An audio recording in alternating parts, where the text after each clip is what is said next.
சொர்க்கம் இருப்பது உண்மை என்றால் அது பக்கத்தில் இருக்கட்டும்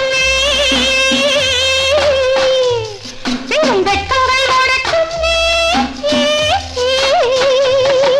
சொர்க்கம் இருப்பது உண்மை என்றால் அது பக்கத்தில் இருக்கட்டுமே